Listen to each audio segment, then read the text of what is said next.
Ассалаумағалейкум, құрметті достар. Көптен бері видео салынбаған екен. Бүгінгі видеода біз саумалдың адам организміне пайдасы жөнінде айтатын боламыз.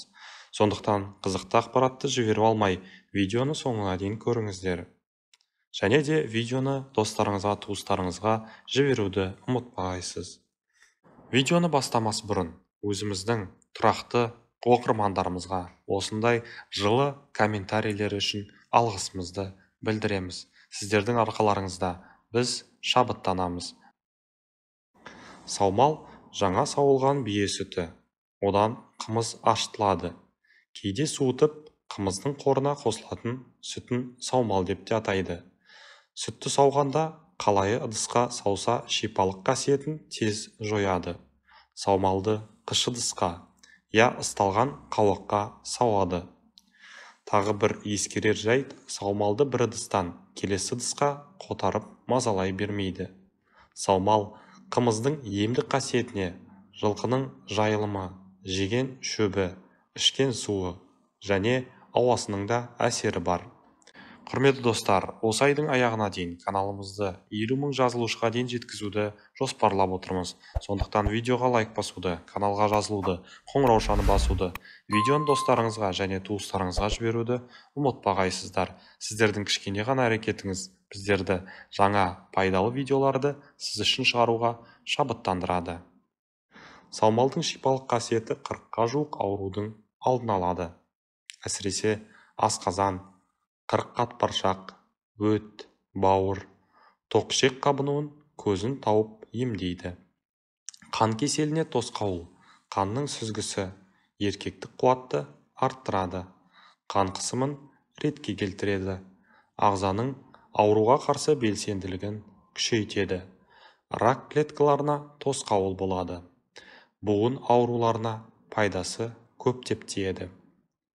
Желі басында саумалға келіп, дерттеріне шипа іздеген жандармен сұхбаттасып, саумалдың емдік қасиетіне көз жеткіздік. Ақтау қаласының тұрғыны Айбек Сержан 3-4 жылдан бері саумалды ішіп, пайдасын көріп жүргендердің бірі. Аутизммен ауыратын баласын алып келеді екен. Баламның іші қатып, иммунитеті әлсіз, жиі ауырып қала береді. Ауырып бастаса, 3 күн, 4 күн саумал ішеміз. Бірден эффект береді, дейді Айбек. Ақтау қаласы Маңғыстау селосының тұрғыны Исенбаев Қаржаубай. Аяқ қолдарымның буындары қақсайтын еді. Жатқанда қолдарым үйіп жататын.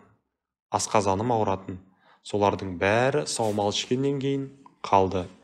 Саумал ішкенде өзімді жеңіл сезінемін.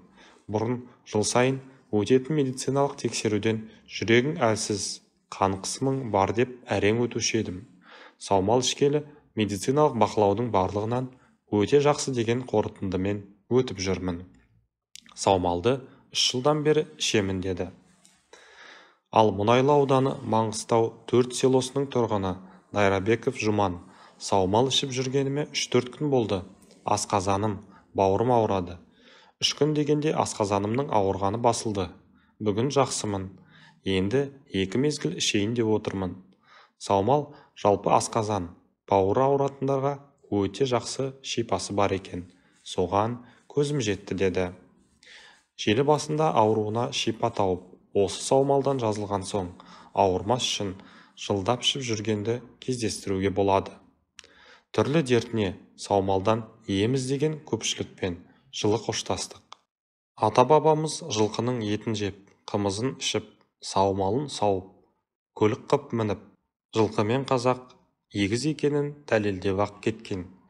Жылқы мен қазақ егіз ұғым. Бөле жара қарауға ешкімнің дәті бармайды. Саумал ақтың төресі деп қазақ бекер айтпаған. Қазіргі таңда медицина ғалымдары бие сүтінің құрамын анықтап, 80-ге жуық биологиялық белсенді қоспалар бар екендігін нақтылаған. Атап айтар болсақ, бие сүтінің құрамында А және С дәрумендеріне бай. Сонымен қатар Б тобындағы дәрумендер, Д, Е витаминдері болады.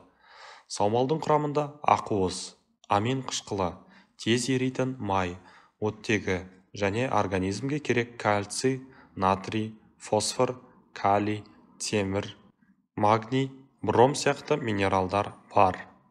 Саумалдың пайдасы адам организміне енгеннен кейін иммундық жүйені қалпына келтіреді.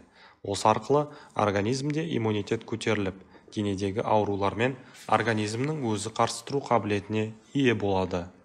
Иммунитеттің көтерілуімен саумал ферменттері жүрек қан тамырлар жүйесінің, ас қорыту жүйесі, өт жолдары, туберкулез, буын, бронхиалдық астма, бүйрек, әртүрлі аллергиялық, белсіздік, бедеулік, қатерлі ісік ауруларының алдыңғы сатыларында ем.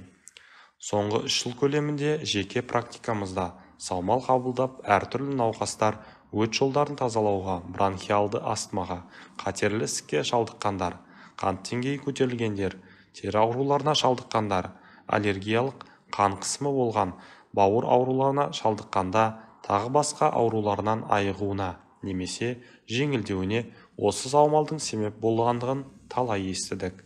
Сондықтан ауырып ем іздегенше ауырмайтын жол ізде дегендей, деніңіз сау болу үшін әртүрлі науқастың алдын алу мақсатында жылына кем дегенде 15-20 күн саумал қабылдау қажет деп есептейміз, дейді Қазақ ғылыми зерттеу ветеринария институтының Қызылорда филиалының меңгерушісі Ибрагимов мырза. Саумалды қалай қолдану керек? Тәулігіне 1 литр саумал ішсеңіз, ағзаңыз жоғары сіңімді ақуыздармен, амин қышқылдарымен, оңай қорытылатын майлармен, дәрумендермен және минералды элементтермен қамтамасыз етіледі. Емделу уақыты 1 ай. Бірақ толық пайда алу үшін кейбір ережелерді сақтау керек. Мысалға, ол өзінің негізгі пайдалы қасиеттерін сауылғаннан кейін 3 сағаттың ішінде жоғалтады. Алайда саумалды мұздату арқылы өмірін ұзартуға болады. Ол барлық биологиялық белсенді компоненттер мен дәрумендерді сақтайды. Оны күніне 4-5 рет тамақтанудың алдында 20-30 минут бұрын 250 миллиграммнан ішкен дұрыс. Бір аптадан кейін адамның көңілі көтеріліп, ұйқысы жақсарып және тәбеті ашылады.